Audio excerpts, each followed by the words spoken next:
All right. Yeah, so I'm Spirit Book. I'm joined here by Hydra. I'll have you up here, that way I can make you a little bigger. Or maybe down here and people can... There you go. Okay, yeah, so I'm joined here by Hydra. This is Tanuki Talks. We're discussing all things that happened in OSL Athens this week.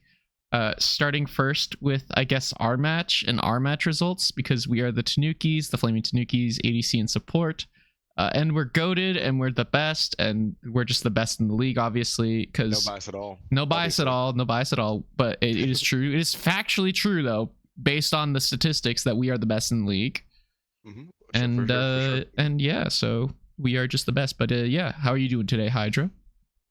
Dude, I'm big chillin'. I feel a lot better than when we played our set. Oh man. Yeah, I was gonna say. do you wanna talk about that a little bit? Oh, I just, it was 4th of July weekend, guys. I mean, had to go out. I'm a college student, right? I mean, it is what it is.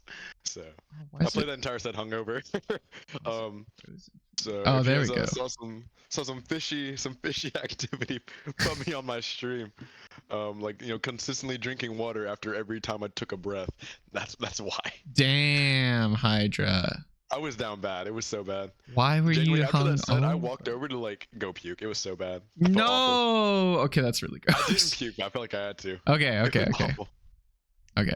So, well, no, I'm feeling fantastic. I'm glad you're feeling better. That's always a good sign. But obviously we won. It was not a clean victory. We are against Far Out.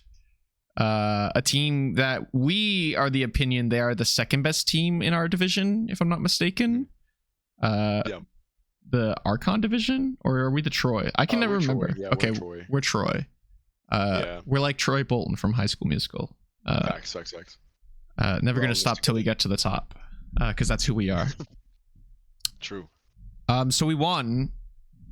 I guess we'll talk about one of the spicy picks later on, but I don't know. How did you feel about playing against Far Out? Because in my opinion, it felt kind of easy outside of that one game, to be honest. Yeah, no, for sure. I think overall playing the team, I think they're all really, really good players. But I've been of the opinion for several weeks that team has obvious weaknesses that can be exploited. People say that Gabe Ethan's like the main comms guy on that team. So I've just always been of the opinion oh, you pressure him to make a bad call, they follow it anyway, and they fuck up and lose. But is that what happened? I don't know. They didn't stream the POV. I at least not to my knowledge they didn't. But at least gameplay wise, it was what did Squirt say? Why is it easier than doing okay? In game one, that was game one just felt really easy. We kind of knew what we were, and this is kind of what I talked about, how we wanted to play against Far Out is beforehand. I kind of mentioned it briefly. Their backline is definitely their strong point, their front line is their weak part. If we just overwhelm their backline, and when you pick gods like Set in the mid lane and they can do that, you have double assassin dive. It's just the idea of overwhelming the backline that they just start to really fall apart, in my opinion. So yeah, I agree for sure. It did just feel easier than doing okay, who tends to play a lot more standard. I don't know why you keep shrinking on my screen. Oh, it's because I keep moving this around. Okay. It's nice. It's annoying because whatever. Technical difficulties, we'll sort it out another time. Yeah, we'll figure it out. Not that time. Oh, I fixed that. Okay. Nice. Okay, there we go. So people can kind of see you. Anyway, so yeah, It was I don't know, it just felt easy to me. Yeah, I think even in game one, game 3 was probably our hardest game. I don't know. I would say game 2. We lost game 2, but we had the lead for 40 minutes. We just couldn't close it out. Yeah. I feel I don't know. I feel like one or two different draft changes on our end. I think if we go with for the Hun battle we wanted initially instead of the Cleo, then I think it's easier just to team fight and win, because then we wipe them and win. But game 3 was a lot of back and forth. They definitely could have come back in game 3.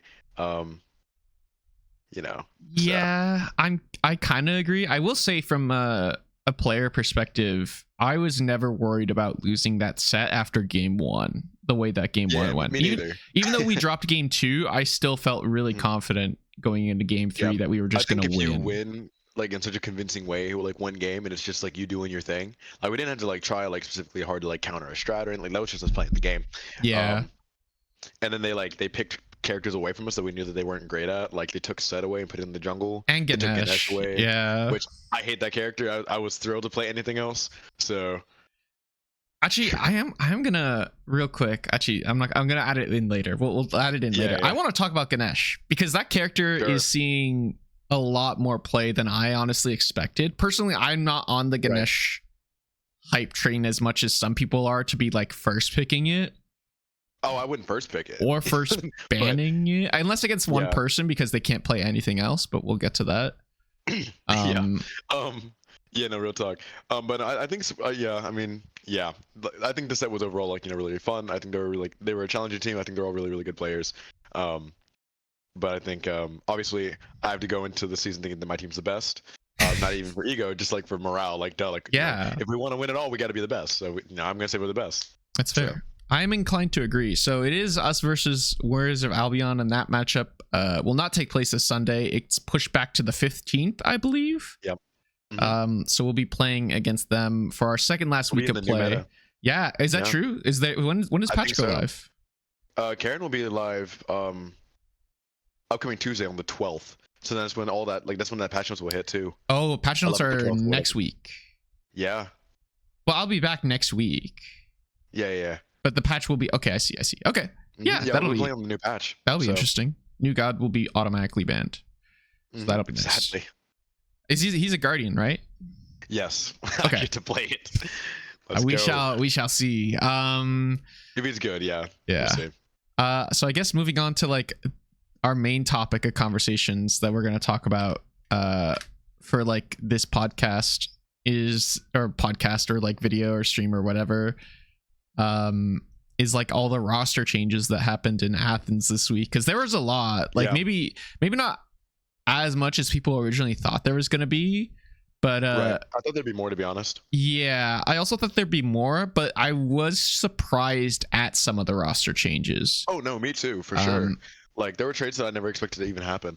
Yeah. So obviously with our very first trade, Swagga, who I believe, if I'm not mistaken, he was like the third pick to go in the draft. He was the third overall pick for the Royal Jester, or he was the first overall pick for the Royal Jesters and went third in the draft period. Third to Emoji Daddy, Emoticon Father, excuse me, and Gabe Ethan. So pretty hyped up pick. He was second. It was Gabe Ethan, Swagga, and then Emoji. Oh, it was. Okay, interesting. So my bad. My apologies. He was second overall. Still super valuable. Yeah, and then has kind of not really performed on this team, so to speak. The Hanford Hairnets have not done well and are probably they are the bottom team in their division, the Archon division. And so Swagga has been traded away to the Royal Jesters. And actually, I completely forgot about something else that we'll talk about later. But yeah, Swagga's gone to the Royal Jesters. And for Swagga, the Hanford Hairnets get 2 picks. It's Burger Boy and Jehu. So one player who we've really been hype about, and another who's kind of, we never really got to play against them. Or did we played against Burger Boy? That's right. Gato Griff did play this last Sunday for Royal Jesters, but we'll get to Gato Griff in a bit because spoiler, they're also off the Jesters. But Jehu and Burger Boy go to the Hanford Hairnets, and I'm kind of excited about this change because because I've played with Glarky, Lanky, and Burpee before, and they're all solid players, but what they really need is a decent jungler, and I guess now they need a support because Glarky does not want to play support. He's very, very on playing ADC clearly, and so getting a decent support like Jehu to play that role and fill that slot can be really exciting, I think, for this team. Right. Yeah, no, I completely agree. I think, again, playing against Jehu, I think he's a dope person. I think he's a really, really good player too. Burger Boy is just a jungler. Yeah, and that's what they need. That's just what they need. So I think it'll be about getting a jungler that fits with the core 3 players that play together, rather than the 3 players trying to conform for what Swagga was trying to do for them.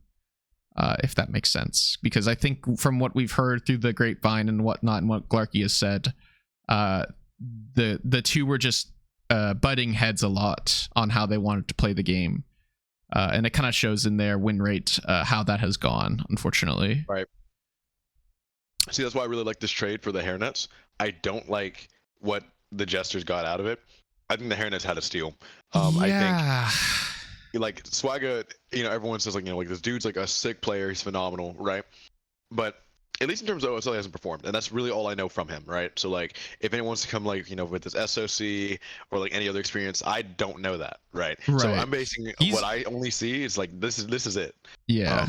So Swagga he is very good. He's a very good player, but I've just not been impressed with the OSL performance for sure. Right. So and maybe that comes from him just like not wanting to put the time into a draft league, which sure. That's what some people are just here to chill, like whatever. So but then you're trading 2 people that obviously want to play the game, that want to get better, for someone that really doesn't care. I don't know. So I think the hairnets get better for sure. I think the Jesters may have just gotten worse. So yeah, I don't know, because like the Jesters needed to make a change, obviously. My one concern is that because Swagga clearly wants to be like, this is how we're going to play the game. If the Jesters can like buy into that style and like really play around Swagga, I think they'll actually do decently well. Right. Like if they facilitate Swagga to be that sort of star player and really build up their roster around him, I think they'll actually do decently well. But if they don't, they might just, sorry, I'm just messing with your camera. Yeah, I think they'll really they'll continue to struggle. But I don't know. If Swagga can like steal a game for them, or like just make shit happen on the map, I think they'll do very well. I mean, Jesters needed to make a change. They were 0-4 going into at the end of week 4, so they are currently winless. I don't think they've won a set just yet in the league, or a game even. Sorry, in the league, they have definitely not won a set. So this is a team struggling, and so they needed to make a change, and I'm okay with making a change. I'm just a little worried that this change I don't think it'll make things worse, but I don't know if it'll make things better for them. Right. I think for the hairnets, I think the hairnets get better. I just don't think the Jesters do initially. I think a big thing is going to be how the team environment is. Yes. On the Jesters after this. I agree, especially because I think Jehu. I'm actually surprised that like Jesters wanted to get rid of Jehu. I don't know. We don't know all the details behind why Jehu is no longer there. Right. But obviously he's not. And so it's kind of like, what went on? Why did Jehu want to get dropped? Did other, like what transpired that Jehu did not want to play? Like did he get dropped for a better offer? Like did he say like, hey, I kind of want to take this offer and go for this different team, like put me up there? Or did Killcam Kenny just decide, hey, we need to make a change, let's get rid of this guy, because ultimately we need to make a change, and if we can get Swagga to be our change, then we can make something happen. True. Jesters do end up with another player, and we'll get to that eventually. But moving on, I guess the next, unless there's anything else you want to mention. Nah, I just saw the next item of business. So Kitsune officially dropped Phantom from their roster as of this week. Truly just the first step in what we now know is a roster mania of what is going on with Kitsune. Kitsune not at all happy with their current roster, and Phantom was the first to go, obviously with his rage quit from week number 3, but the official transaction has gone through as of today, or as of yesterday, I believe. Yeah, that shit was a formality in transaction chat. Obviously everyone knew that he was gone. And everyone knew that he wasn't going to come back. So Yeah, I mean, one of the best mechanical ADCs in the league quit.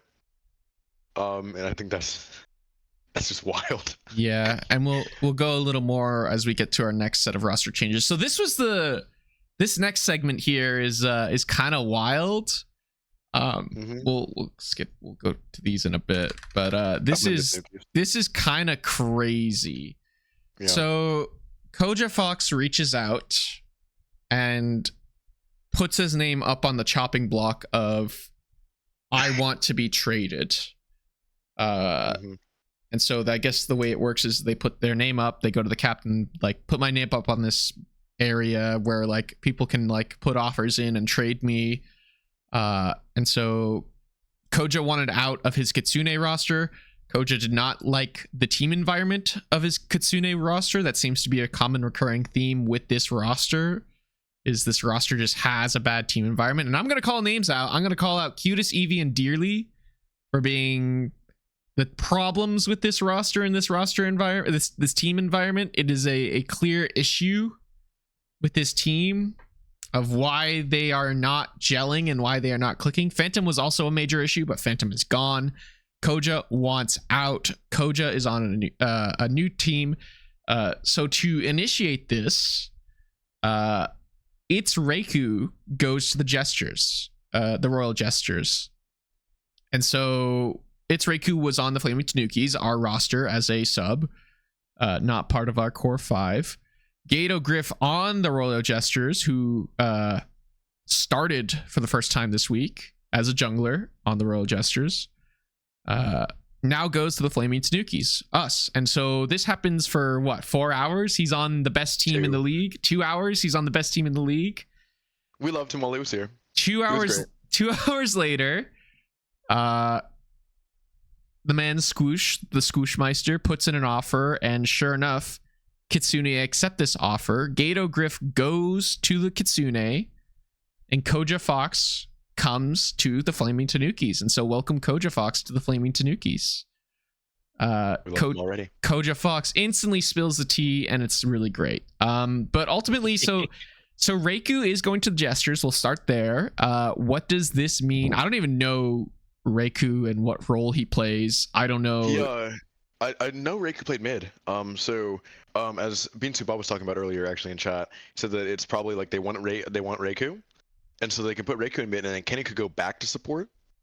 I had heard that Kenny played support at some point in the past. Yeah. So, and then that would make sense of why they gave up Jehu. I guess, yeah. So then it would probably be Kenny support, Reiku mid. That's like probably like the new roster going into the next week. I would imagine so. So Kenny goes back to support, which is too bad because Kenny was doing decently well in mid. And then Reiku mid, Swagga jungle, upgrade only ADC, and then I don't even remember nice solo lane. So that's decent. I think it's it's not bad. I don't know if you upgrade Reiku over Killcam Kenny and how he was performing in mid.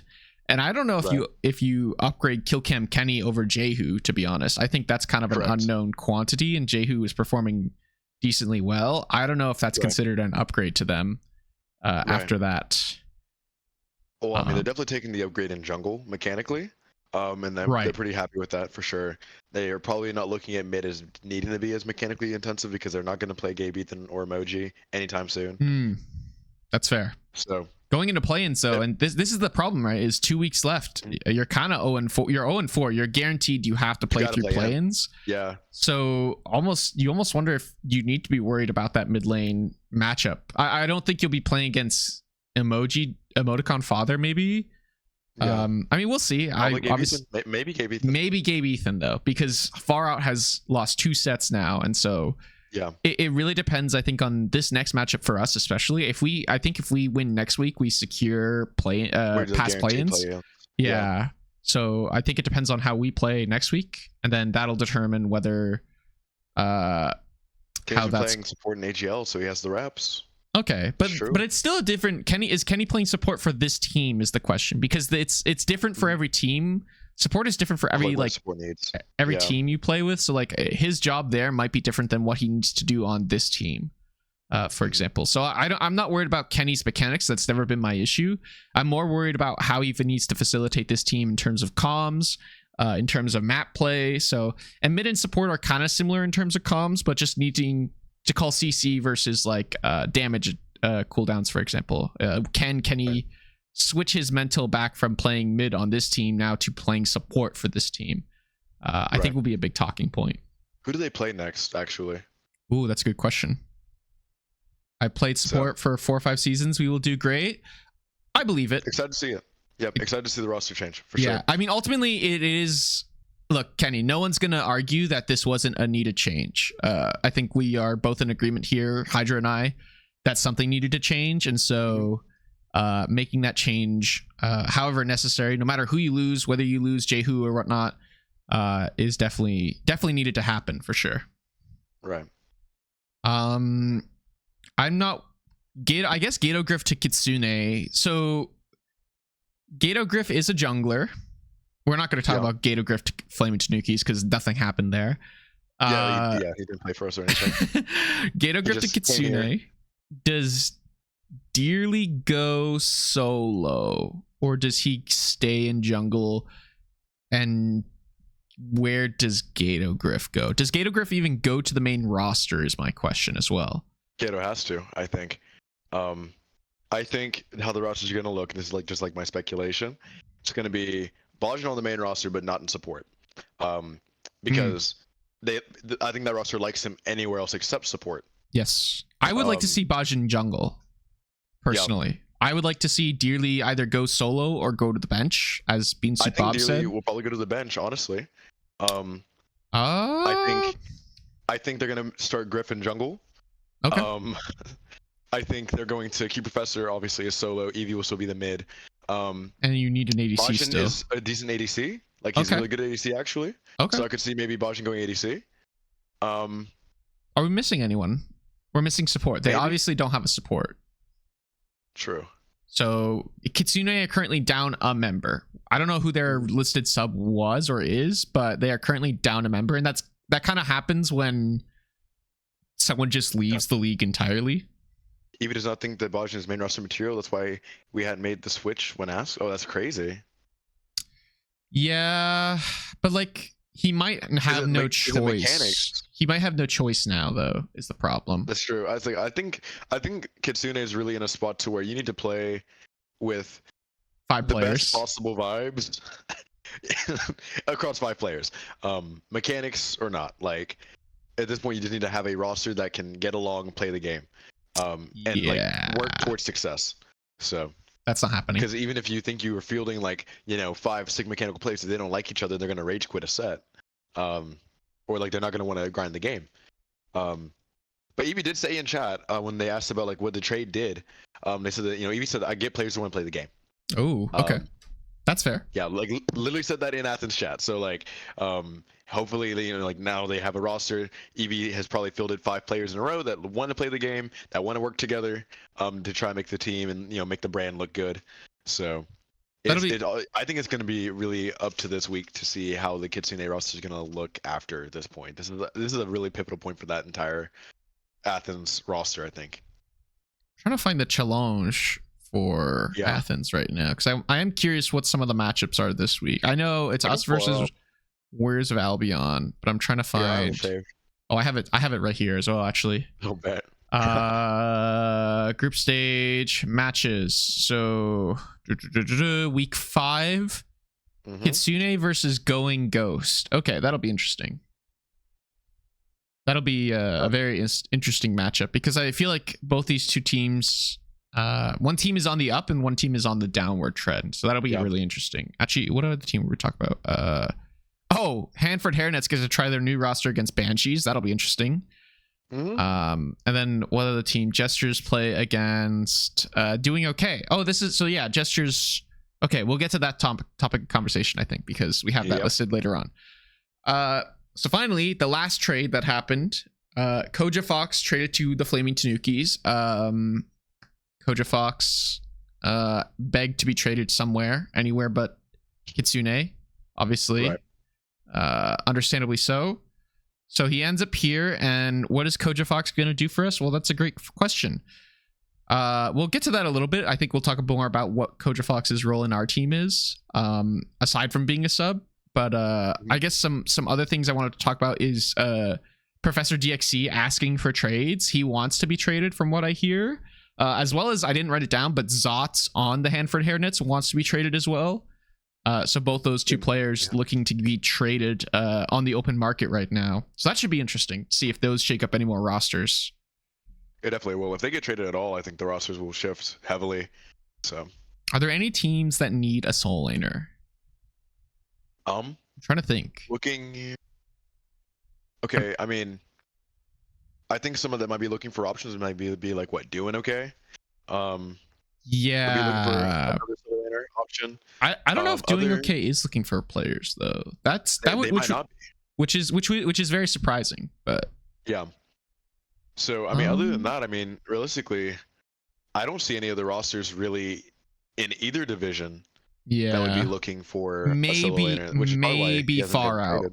Maybe far out. I don't know if they'll... far out, because they do have a really inconsistent solo lane. Yeah. They have Pittsburgh Adam and Taka. Yeah. Like, even in our set, they played both. So, and I don't know if that's because they just want to switch per game, or if they, like, if one can't make a default time and can make, like, the game 2 time, maybe. I don't know. Yeah, and that usually happens is that, like, Adam subs game 1 and then Taka comes in game 2. But it's weird because last week we had an hour delay. We actually pushed our set back an hour, and we still ended up, like, it was Adam game 1 and then Taka game 2, which was very weird. So I don't know what the deal with them is there on that front. It's weird. But if, like, you can't get a consistent soul laner, it might not be a bad idea for Far Out to look at picking up DXC, Professor DXC, because that might be a great look, as well as supports for Zots. Maybe doing okay because they haven't had a support all season long, in my opinion. At least one good enough to play. So, but I mean, Hamburger's not going to bench himself, which is too bad. So, right. Plot twist, the Tanuki's take another one. Wait, what's up? I was like, no, I just said plot twist. Tanuki's drunk another support. Yeah, we pull up Zots, man. We would have all the supports as subs. It's just too easy. So yeah, I guess we can talk about some of these topics now. Right. These are the topics that we're gonna just talk about real quick. Starting with, I guess, Koja's role on our team. Koja is obviously our sub, but also we're thinking of making Koja our coach, which I'm really excited for because Koja has a lot of information about the game, loves the game from my understanding, and loves to just talk about the game from a meta standpoint of, like, what's good, here's how you should kind of play, and can also give us insight between matches, which would be really exciting in my opinion. He's also just nice. He gets along with us. Yeah. First of all, Koja's vibes are immaculate. So, like, whenever we heard that Koja was looking for a place to go, we welcomed him with open arms, dead ass. Like, it was great. It was saving Private Koja. Saving Private Koja. Yeah. Yeah, like, literally, like, we literally talked about it. But you know, we were really excited to try and pick up Koja after we knew that was, like, an option that we could look at. I think from my perspective, like, as a support player, I see every other support player has a different mindset. On, like, how they want to play the game, how their rotations work, how their farm works, down to the picks they like, and even down if they share the same picks, they play the picks differently and for, like, different reasons. So for me, that's someone that's, like, new into competitive. To get someone like Koja who has a lot of competitive experience, I think it would just help my growth as a player. So, you know, because I think I've been playing fairly well this season, but I'm also like, I'm a rookie. It's my rookie year, so I always have a lot to learn. And who better to learn from than what people would more often than not basically consider the best support. So, I mean, yeah, I'm down. Like this is a win-win. So it'll be nice to have someone, like, just also reminding us in picks of bands, like, kind of helping us out, like, what we want to stick to, good options, good alternate options for picks. So yeah, I'm kind of excited for that idea. Yeah, I don't know if there's anything else we need to talk about Koja wise. Except Coach is a goat, and everyone get used to our team being even better because now we have Koja as the man in the chair. So the man in the chair, that'll be exciting. I guess we can talk about the elephant in the room then, or I guess the snake in this case. Snake in the room. The snake in the room. The Jormungandr ADC. Why did we? I don't know, Hydra. Why did we pick Jormungandr ADC? The short answer is because we wanted to. That is true. The long answer is we were up one game and we won the game very convincingly against Far Out. So we said, we have this pick that's been in the lab. Let's try it out. And it had some benefits that help with just the way that we play the map anyway. So we just want to give it a try. I'm gonna find these screenshots as well because I feel like the screenshots somewhat speak for themselves. I did drop a meme. I did make a meme immediately after. That is true. There was a meme immediately made after, understandably so. But I will say, as the person who played the Yorm ADC and everyone decided to flame it, I backed that shit up. Yeah, I mean, so it wasn't like I just said one day like, oh, like Yorm ADC. First of all, Yorm ADC was cooked up in the shower. Like those are the literally shower thought of like, hey, why would this pick work in ADC? Like, what are the situations of like, if these are being picked in these areas, if they play this style of play, why would it work? Why wouldn't it work? And to our credit, we tried it twice in ranked, and both times it was very successful, like overly successful, I think. Very much so. It always worked with like assassin or hunter mids, mostly hunter mids, I think. We had an Artemis 1, and I can't remember the other one. Yeah. But we had an Artemis 1 game, and the other game we had something else. And both games I think it was Marty. I think it might have been Marty. It might have been. But both games we won in pretty convincing fashion. And what it does is it allows you to fight around objectives really well by way of zone control. Like especially like Gold Furies and early beacons. Rather than having the Jormungandr rotate from solo, you can just send your Jorm from ADC over to the beacon and he's just kind of there. You do need a hunter in mid because of tower push reasons. Obviously, tower objectives are really important in the meta right now, and killing them is really important, as well as Titans, because the beacon mechanic with the Titans leaving the room. So a hunter is really important in the comp, in my opinion, or like maybe a set. I don't know. Like I think set can kind of fill that role really well when you lock him in mid. But I think it works. The problem is in a competitive setting, from what I kind of saw, is because they are so coordinated, you can't get away with other things that you normally would get away with when running that pick. For example, like Dasfer decided instead of like farming out for pen and just trying to like fight me, because you can't fight a Yorman ADC ever as a hunter, especially Hachiman. He just went for Oboe second and just like, okay, I'm just going to auto clear the wave, which I kind of agree with that build if in this instance, but I also disagree with it because I think you needed pen against such a tanky composition. And so electing to go Odibo just for free poke damage, I don't think was the play. Was the answer. Yeah, but I mean, I think there were just other reasons as to why we like lost that game, in my opinion, aside from just the pick. Obviously, an ADC pick like would have made the game easier, but it was something I wanted to try because I thought it worked, and it wasn't bad. Like if you look at these like the score line of like 7-4 and 20, and then like 68k player damage, like it wasn't an issue until like we couldn't. I don't even think that the issue was that we couldn't do fire giants. I think we just were too scared to pull fire at times, and we just sat on our hands too long. I think there were times we could have done it, and like we just didn't, in my opinion. Right. I think with that comp, I think even specifically with game 2, in picks and bans, which like all of our VODs are muted for P's and B's, Squish was like he was leaning towards the Hun Bats. And then we elected to not go with it. He was like third pick. He ends up taking Cleo, and then we could have banned the Hun Bats away, and we didn't. Yeah. So then they picked the Hun Bats and made team fighting for him very, very difficult. And just team fighting in general, like harder than needed to be. So I think if we ended up going with that option of the jungle, or banning the Hun Bats and going for an auto attack jungler, so we have more objective damage. I think that also could be something really, really good. Or maybe changing up the mid hunter. Chiron was elected for just like poke, so he could dive with the dive. He can snipe through the back line. But something like an on her for zone control and free pen is also like a decent. And obviously Marty brings anti-heal pen. Yeah. Objective shred. Marty is the most ideal hunter with that with the Jormungandr in my opinion. But it didn't. I mean, there's no perfect world in comp where you get both Marty and Jormungandr in the same composition, in my opinion. So it just was kind of tough. I will say though, if like you look at the score lines, like 3, 9, and 8 on Dasfer, like he did not have a good time. Like the Ganesh, the Yorm were just like, and the Chiron like snipes on him. He was always dead. Like it was all Humbots and it was all Kuzumbo those two picks, in my opinion, are why they won the game over us. So I don't know. I'm not like, I probably won't end up playing it again. Kuzumbo was really on top of Squoosh. Yeah. Squoosh could play against Kuzumbo, and Hunbats just kind of zoned him out if he dove, so he didn't have a fun time.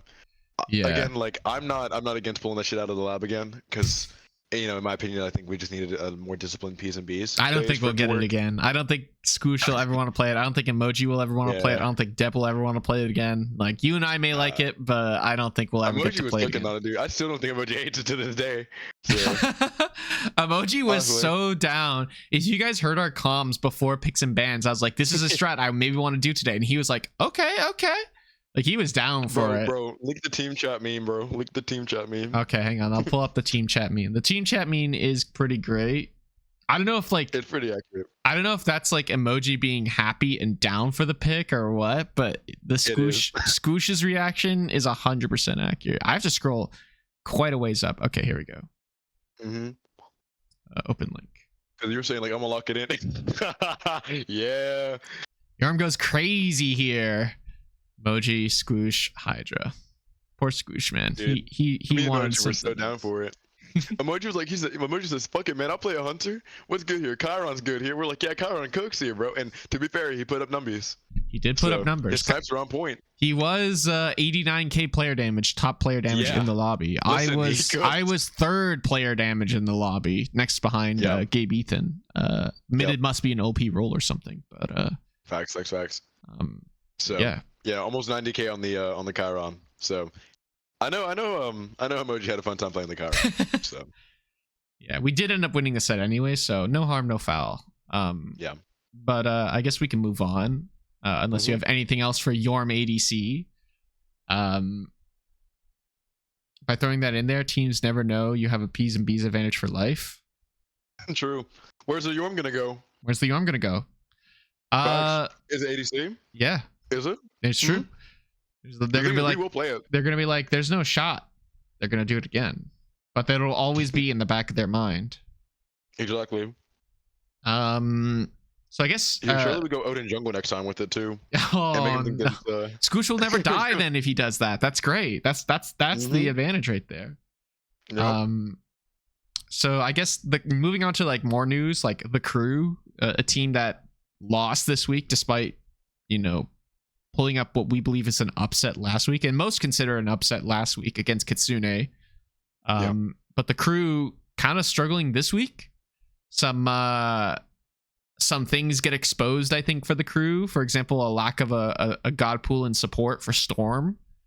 Some just like weird issues for the team of like them struggling. And so one of the things that came out at the end of the set against the Wailing Banshees, last set of the week, by the way, played at like 8 o'clock or 9 o'clock at night or something. Yeah. So late. Late as fuck. And so at the end of it, everyone's waiting for that much needed Storm tier list. And Storm released a tier list, a team tier list.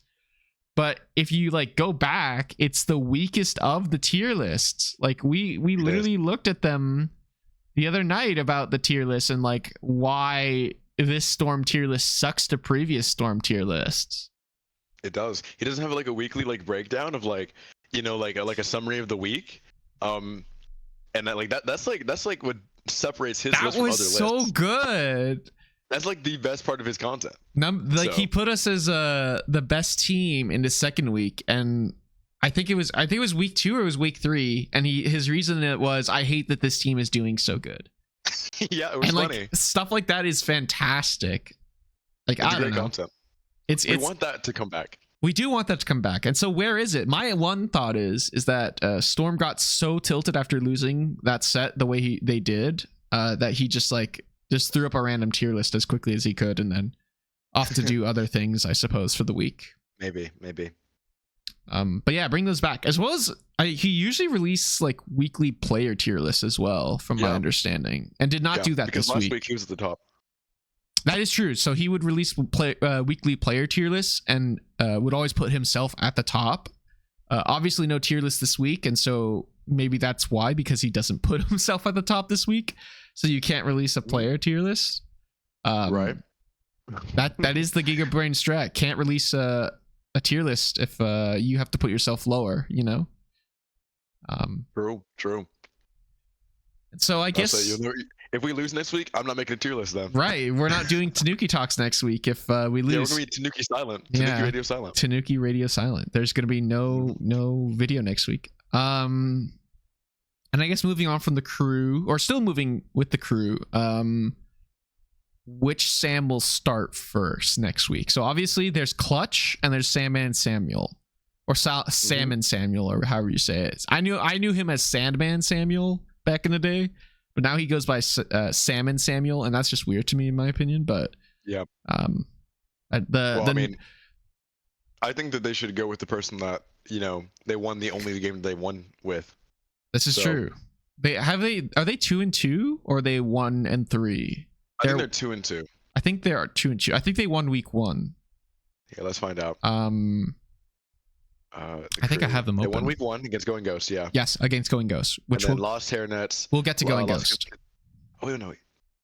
Yeah. Then they won against Kitsune, then lost. Yeah, they lost to Hairnets, which was crazy, by the way. So I don't know. It's really weird that Crew just drops games against teams they probably should beat. Obviously, this week I think it was kind of really close. It was supposed to be a lot closer than it was, that's for sure. But I mean, Bingus continues to impress me, but Bingus is honestly the only one that impresses me on that roster, at least last week. Right. So I don't know. I don't know how the Crew really moves forward. I think, in my opinion, you do start Salmon next week just to see how it goes. Right. I don't actually know who they're against. They are against Skogs, and Skogs will be a great testing point for them. I would do it. These are probably the two top teams in this division right now, Skogs and Banshees. I would just try Salmon next week and see how it goes. Right. I mean, they could just do what Farah's been doing, just do one game, one the other game, and really see the comparison.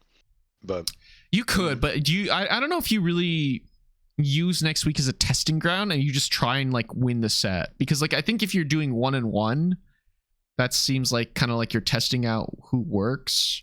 Right. Rather than I would just do Salmon for the entire set and just see if you can take games and win the game, and how you win the game.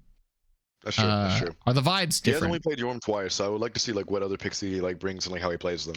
So yeah, but if you get Yorm 2 games in a row, I'm totally okay with that. Oh, I mean, that's what I'm saying. Same. Nothing against him getting Yorm, but I just want to see how he plays other characters, because Yorm kind of plays itself. Yeah, I agree. Skogs are a drop down and they should have some leeway. What do you mean by that? I feel like Skogs are still better though. Skogs depending on their roster, because Skogs is also a hit or miss team of some days they're good and some days they're just really bad. Even when Dragoon is there or Dragoon's not there, they can win or lose games still, I find, for the oddest of reasons. Right. So I don't know. I feel like next week would be a good testing point for the Crew, because the Crew were we're the number 1 team of this division. Yeah. I think Skogs are second by a good distance from Banshees. I think Banshees are the top team in that division. Banshees is definitely the top team, and it's not really close. It's not close. Yeah, but we'll get to that, I think, in a bit. So I guess the next talk was Going Ghost a fluke? So Going Ghost was a winless team before this week. They were 0-3, but they get their first set win against a struggling Hairnets roster. I will say that is important. They beat the Hairnets, the bottom end team of the Archon division. But I don't know. I mean, some big some big roster changes were made for this team. Their jungler was out, and they have a new jungler. What's his name? Drew's Food is in for this team. So I don't know. I think Going Ghost look better. Radzor looks better. Valve looks better. Dilf was not playing. He was comp banned for the week because he's an idiot. Fair. Kaiser just dropped a tier list. This is breaking news. Oh, this is breaking news. We can look at it after. It's definitely not accurate, though, I will say. I'm looking at it right now. I'm like, yeah, it's definitely not accurate.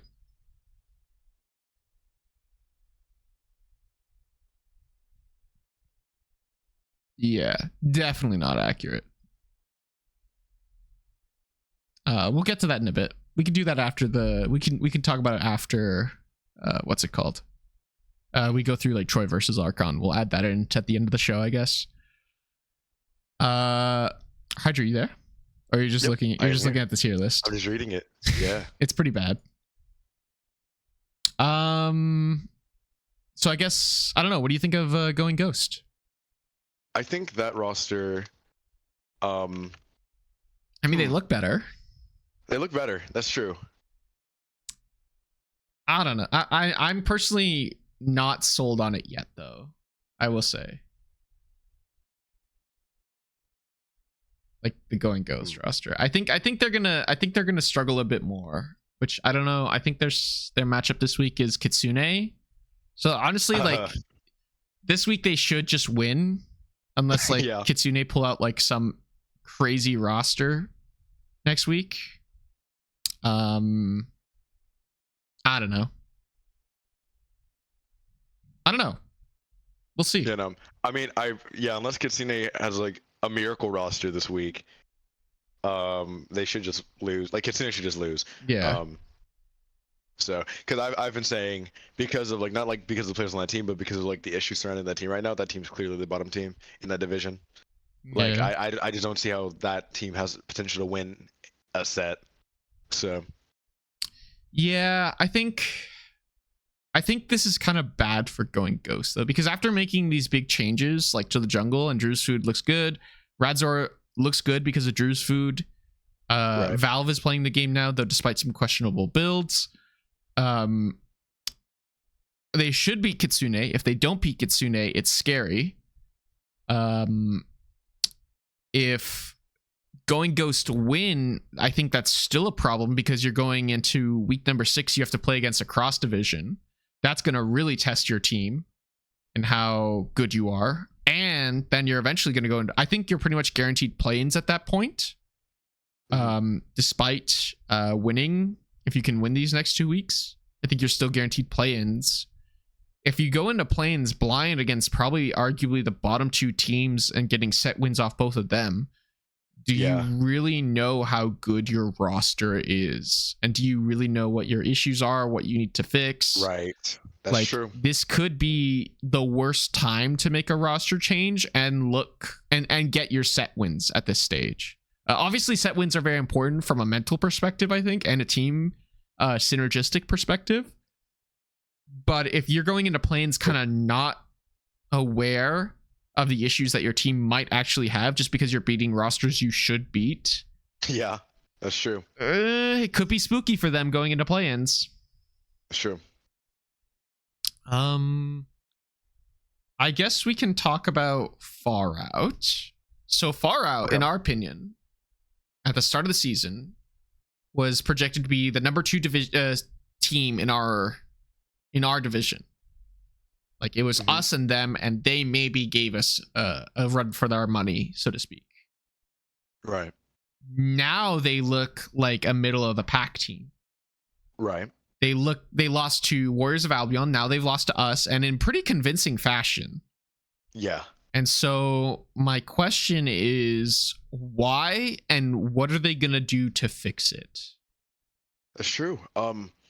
Again, I mean, I think even like in the preseason when people were talking about this team, because they still like, even though they lost Golden Apples, people still believe that was like the best team in our division. Yeah.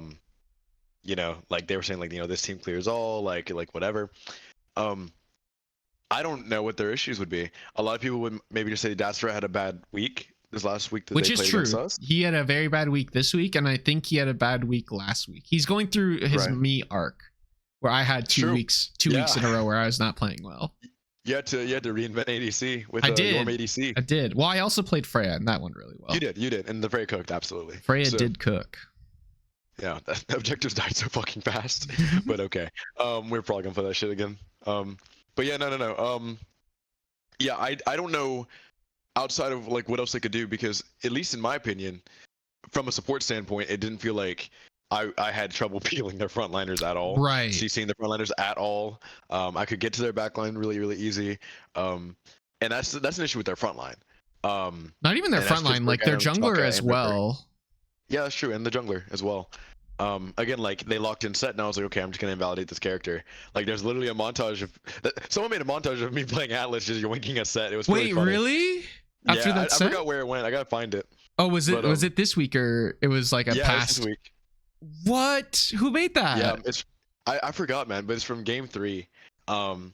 Where like he would like dive in, he like one shot Squoosh, and then I horrific him, ulted him, and he stopped doing damage, and I just bullied him. You have to find that video. I can't believe you didn't post it in our team chat. I'm so disappointed in you. I saw it at like 2 a.m. one night. I was like, oh, this is funny, and I went to sleep. Bruh, that's awesome.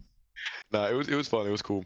There's also the fucking moment where I picked up River when he like was stepped up too far, and we just melted him. That was in the mid Phoenix fight. And then you were like, "Oh my god, you guys are amazing." So you like rolled in or something. Yeah, I pushed the wrong button. I went to hit 4, and I think I hit 3, or I went to hit 2 or 3 or 4.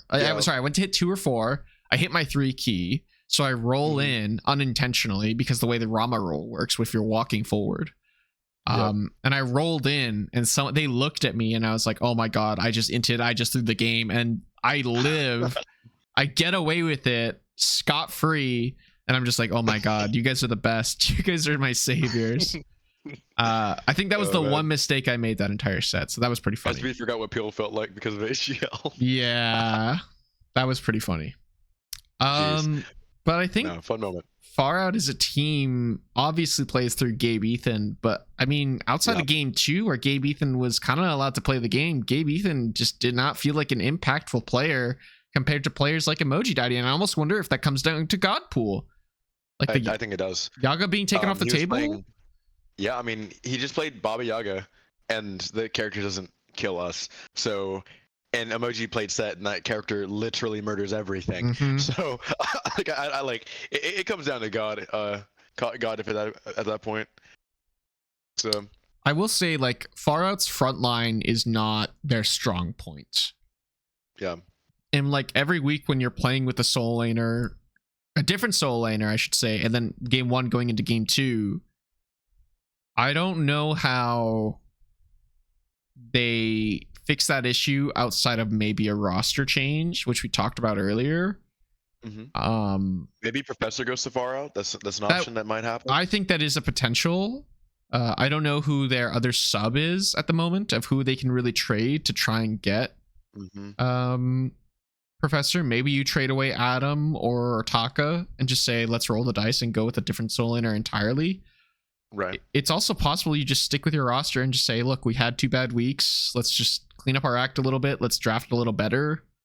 Let's I think it's also a really bad point for them to start having 1 or 2 bad weeks, because the next team that they play is KWM, and that team does not look bad. Yes. Like ever. KWM is definitely a team on the rise and has been very good since week 1, where they struggled. I think they lost. Have they dropped 2 games or 1 game? KWM lost 1. So they've only lost to us basically. Okay. Week 1, and then if Far Out can beat KWN, I think they cement themselves as the number 2 team in our division. Yeah. Depending on how our set goes this week against Warriors of Albion. True. Yeah. Agreed. Okay. Second last topic. I guess third last topic now. Doing okay. Make no changes to their roster. Blow this roster up, please. So get rid of it. I don't know if it's that they don't have anything to offer. I don't know if it's that the hamburger is content with going 0-4 in the first week and saying, hey, like, I mean, they've made changes. Yeah, they traded away Shifi to go and Ghost. Yeah, but like they've made like multiple changes, right? Like Ankh is now starting, I think, in jungle. Nelly obviously was not it, which is another story. Yeah. That was pretty funny. They're all in mid, man. They're all in mid, man. Slams desk. Yeah, I'm kind of shocked that after all these trades that have gone through, that Doing Okay just are content with being 0-4 and kind of going through the motions. Now I will say, oh, that's my Steam. Doing Okay, their main captain is the hamburger, but there is a core of players that like to play together, like Furballer and Mando. They do love to play together. But man, that team is not good. That team is not good and hasn't been good for a hot minute. The last time I played against Furballer and Mando, they had a soul lane sub for them in AGL that wasn't meant to play on their roster because of account sharing. So they got a guy to play on someone else's account to play on that team for them, which was pretty crazy. But yeah, I don't know. I don't understand why those guys are content with that, which is surprising. You know, I think we're at the point in the season where if a team is not performing very, very well, or actually, no, let me rephrase that. If a team is not happy with their performance, because maybe you're like 1-3, but you're slowly getting better, right? And you're happy, you can stick with your roster. Dope, that's different. But if you're like 0-4 and you're not happy with the way your team's performing, I feel like now we're at the point in the season where you need to start looking at like making changes. Like, what changes could we make? There's free agents in the pool, you know? Maybe not many, but there's a couple free agents in the pool. So. Yeah, I mean, I don't fully understand. I don't know what they have to offer. I think Nelly has bounced around so many rosters that nobody wants to play with him anymore. Right. Nelly is not a great teammate, period. So I don't think he's gonna want to get picked up. I think the only team that really needs a jungler right now is maybe the Hairnets. Maybe they pick up Nelly, but I don't think he would gel well with them. So I don't know. I guess we can move on. Troy versus Archon, which division is stronger in your opinion? Troy. Easy. I agree. Because we're in it, obviously. Yeah, obviously. But I mean, Troy has Tanukis, Warriors of Albion, Far Out, and Kinsamins. Yeah. Those are 4 teams that people might consider 4 top teams overall. Like, not per division, overall. Yeah. So, I mean, but I do think in terms of like which division maybe is more competitive, maybe the Archon division, just because the teams are a little bit more close. Like, they're all like, I think it's full of like a lot of middle of the pack teams like Going Ghost, Crew, Hairnets, Skogs. Yeah, there's two top teams, and then there's like 4 kind of middle of the pack could take games off each other teams. Yeah, agreed. Whereas you have like our division, which is like 2 teams are 0-4. yeah. Yeah. It's not really close. So one team is going to be 1-4 next week, though. It's true. That's true. Yeah, Banshees is the strongest team in the other division, but almost solely relies on 6 carry. I would love to see how the Banshees performed if they were in our division, like playing schedules like we play, because maybe they would look worse. I also think it's not just Snicks; it's what Cardwell and Snicks do on the right-hand side of the map. Yeah. If you watch those games back, like against the Crew, Armor Wolf is just along for the ride. It is all Snicks and Cardwell making impact, and Karjiro as well making like impacts with his jungler, but it's all Snicks and Cardwell making fights start, making objective calls, grouping. Cardwell sacrificing his lane to rotate to early Gold Furies and beacon fights and mid fights. It is all those 2 on the right hand side of the map. Yeah, for sure. But sorry, go ahead. No, you're good. I was gonna say that, fucking Cardwell alone, in several sets, has like zoned 4 people by himself. He's in the last set he stole a fire giant, threw a Yemoja ult. So it was game 1. He leaped into a fire pit, threw a Yemoja ult, with 5 people on it, stole the fire giant, and still didn't die. Like, you shouldn't be able to get away with that. So Yeah, I think the composition he's can't playing keep makes him getting very away with clearly it, look like the man. best solo laner. Yeah, literally. Like just because of some of the moments he's had in some of these sets, he very clearly looks like the best solo laner. Yeah. Just because he's had the most impact for that team. That another solo laner could provide. But yeah, no. I mean, I think everyone on that team's playing well.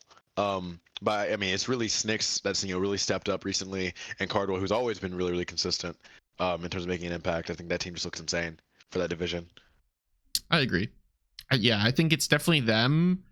And then in my opinion, I don't know who the second team, like the second top team is. It's definitely them and maybe Skogs. But like Skogs, again, are a very hit or miss team of like they can either show up or not show up at all and just get ran. So I don't know. A lot of people would have argued that it was probably the crew. Because a lot of people are really hyped on Storm being like a top end support. They really think Bingus has a lot of. I can't tell if you're being serious or you're joking. I'm actually being serious. A lot of people are hyped about Storm being a top support. A lot of people still give them a lot of credit. Me personally, I haven't seen anything otherwise. Like I've played directly against him and I didn't see any sparklings of a top support. Yeah.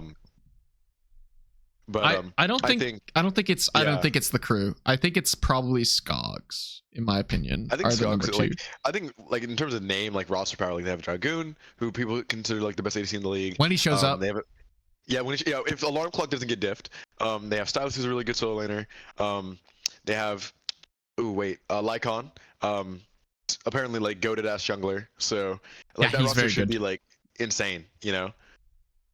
Lycon was my SOC jungler. He's very good. All the questions about Armor's God Pool, he picked Chernobog 2 games, even with gods like Rama up. I think it's a question about his God Pool. I think he just likes that pick. I think he just likes the pick, and then it kind of works with their playstyle, where the right-hand side of the map is where they do all their fighting. So a god that can impact the right-hand side of the map is very good for them. Yeah, like he can back to base and then immediately like reset for the fight. He can split push and then rejoin a team fight really like immediately. I think it just fits his playstyle. He got solo 3 times in game 1. This is true. Against Cardwell, against a crew. Yeah. I don't think he did. No, he did. He did. Oh. That was a big note. Yeah, it was like nearest T1 tower was like 1, and we were like, oh shit. Oh, against Kitsune. Oh yeah, that's Phantom. I don't think he got soloed by Drunk. He definitely did not, because Drunk did not impress me. He got ganked at one point, but he did not get soloed. He did not get soloed by Drunk. He got soloed 3 times game 1 against Kitsune. But did they win? Did they win against Kitsune? I don't think they did. They? Okay. I don't. That was the upset, right? No, they did not. But that's when Cardwell wasn't there, and that probably has something to do with it. Okay. Yeah. Because I don't think Cardwell will stand for a Phantom Ghoul player for sure. Phantom would get rolled by Cardwell. True. I mean, I think Armor's still decent. In my opinion, Armor's just solid. We went 2-1 and only lost the game. We did Baka Fenrir duo. That'll do it. Yeah. I mean, Armor's just a decent ADC. He's not like your star power of that team. He's just kind of there to do his job, which is fine. That's all you need. And in draft leagues, that's all you kind of need out of your ADC. I'm not gonna lie. Right.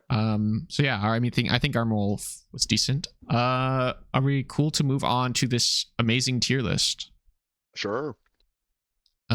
Here, I gotta move our cameras a little bit. Tier list reaction. Yeah, tier list reaction. This is our division. This is made by Kaizo. First of all, I don't agree with a lot of things on here. I don't think Swagga #1 makes any sense. Obviously, this is not based off performance. Right. Because certain people would not be where they are. Like, I definitely played better than like some of these ADCs this week. Like, definitely played better than Furballer this week, and definitely played better than Dasfer this week. I think Batty Gorlock is fine. Koja being that high is fine. I think you being below Rigid makes no sense, because again, Rigid is just a Ganesha one trick, in my opinion. And I think as soon as that god's taken away, you kind of fall apart against other teams that know how to play against you. Gabe Ethan being below Moon Jumping is a little questionable. Moon Jumping's good, but I don't know, man. The only thing I'm not a fan of on the tier list like I don't really mind anything else except the solo lane part. Why even put Beanstalk Bob if he's on Nike? Yeah, well, I think Like- because if he's on Nike, he's probably the best solo laner in the league. Okay, cool, and then we ban it. But And then we he's ban not. it. I agree with that So, statement. If you But ban one pick, is that person truly the best solo in the league? I don't think so. it's Kaizo trying to make a bit out of it, which is funny. But like, I That's agree. true. I agree. Just put him number 2. But yeah. I don't agree with me being at the bottom. Hamburger at the bottom in jungle, I guess. Assuming he's going back to jungle and Ankh. But Ankh is playing jungle and Hamburger is playing support. So already Kaizo doesn't know. I love the gap. I do like. It's always great when there's a gap. Else. It's always great when there's a gap. Yeah. You know, I don't Kenny- even mind where I am. If you want to put Richard above me, then sweet, dope. I don't mind. If guys want to put himself above me, sweet, dope. I don't mind. It's his list. Yeah. But I think- obviously giving the respect to Koja, as he should. Yeah. I don't think Kaizo. I don't know, man. I don't understand why Kaizo thinks so highly of his team. Like, they're good, but I think they're just kind of getting wins with odd strategies. And I feel like we're really good at pinpointing a team's strategy and playing around it, but we'll see. I think it'll be an interesting set for sure. I think it'll probably be our hardest set personally. Right. Against them. And I think if we win, we're gonna rub it in Kaizo's face to no end first of all. If we lose, I'm deleting Discord. I'm quitting OSL. I'm gonna pull a Phantom. That's fair. That's fair. Well, if you were to pull a Phantom, you'd have to say some questionable things, and then I wouldn't want to play. I wouldn't want to play with you anymore if you did that. True. I think it's hilarious that Kaizo's also saying they're scared of us. I bet they play Koja instead of Hydra because they're scared, which is hilarious. This is true. Yeah, I just don't agree with me being on the bottom and then like you being below Rigid. I actually don't know if I would probably put Ionized maybe above Taka. I may be wrong, but I don't know. And then I don't agree with Swagga being on top of the jungle pool there. Yeah. My only thing is, if it's not based on performance, what is it based on? It's probably based on the player overall, which, yes, Dasfer is a better ADC than me. I don't think Furball is a better ADC than me. Furballer hasn't been on a good team, in my opinion, in a hot minute. And part of that is because he doesn't play the game a lot with, in like outside of the team environment, so to speak. So I don't know. I think Furballer is consistent, but I think he only plays like Rama really. Rama and maybe Hachiman right now, which is of course all you need to play, but I think it's nice to be able to have other fallback picks and be able to be flexible. Like anytime I can go to like Freya or Sol or like Jingwei if need be. I don't think they're always good, but I think I can always play them. And I don't agree with that for all the other ADCs here. I think Batty Gorlock can maybe play a bunch of stuff, but I don't know. So I don't know. It should be interesting. I don't know. All I'm saying is that it's going to be it should be a fun match on the 15th. So yeah, I think so. Yeah, tune into both our streams. We'll be there. True. I don't know. I think that's it for us. Tune in to see me get absolutely diffed by Kaizo. Nah, Kaizo is gonna get what's coming to him. He doesn't know, man. I just good Nash. True. Bruh. Oh, okay, that's disgusting. I check my Discord notifications, then I get a subscription to someone I don't like. Oh no. No. How do I get rid of this, bro? No, dude. I don't want this. It's to rush.